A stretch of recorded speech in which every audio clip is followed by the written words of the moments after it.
तिवारी आत्मा के बारे में प्रश्न उत्तर नंबर 13। एक एक रुपए नुकसान बचाने वाले जरा सोचें। एक रुपए का नुकसान अगर हो जाता है तो कंजूस आदमी की मृत्यु हो जाती है। वो जरा सोचे, दिमाग लगाओ भैया कि एक रुपए का नुकसान कैसे होता है। सुनहु भरत भाविय प्रबल और बिलख कहा मुननाथ, हानि लाभ जीवन मरण जस यप जस विदहात। थोड़ा सा इस पर भी गौर कीजिए। बुद्धि और बुद्धि लगभग प्रभु के पास होती, बुद्धि और बुद्धि का लगाम प्रभु के पास होता है।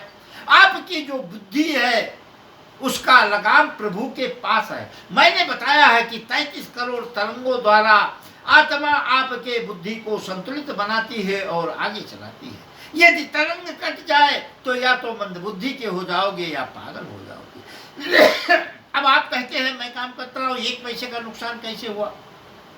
अरे भैया, लगाम प्रभु के हाथ में है। अगर प्रभु चाहता तो एक पैसे का नुकसान नहीं होता। इसीलिए गोस्वामी जी ने लिखा है कि सुनहु भरत भाविय प्रबल और बिलखी कहा मुनिनाथ, हानि लाभ जीवन मरण जस यप जस विदहात। ये 6 विधाता के हाथ में है, आपके हाथ में नहीं है, क्योंकि आपके बुद्धि का लगाम 33 करोड़ तरंगों द्वारा आत्मा आप संचालित करती है और आत्मा परमात्मा का स्वरूप है, आत्मा परमात्मा का अंश है। इसलिए ये सब कुछ परमात्मा कर रहे हैं, इसकी चिंता न करें। एक बात और ध्यान दें, आपको का भरपाई जो है, आपका एक पैसे के नुकसान का भरपाई भी भगवान करता है। आज करे या 4 साल बाद करे। एक कहानी छोटी सी मैं अपने बारे में बताऊंगा। जब मैं नवाबगंज पढ़ाता था उस समय 30-30, 40-40 आदमियों को हम चाय पिला दिया करते थे, बिल्कुल पागलों जैसा काम करते थे। हमारे गांव वाले सब कहने लगे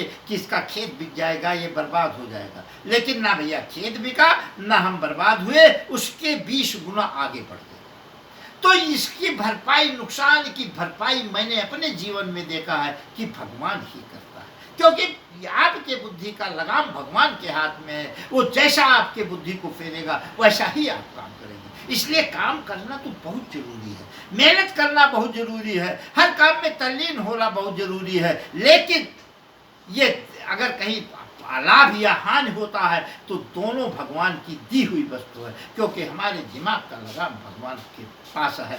इसीलिए मैंने कहा कि सैया ले चल हाथ पकड़ के, चाहे जिधर सैया ले गई जिया तेरी पहली नजर। हे प्रभु, हम आपके वश में हैं, जिधर चाहोगे उधर चलेंगे। बोलो सियावर रामचंद्र की जय।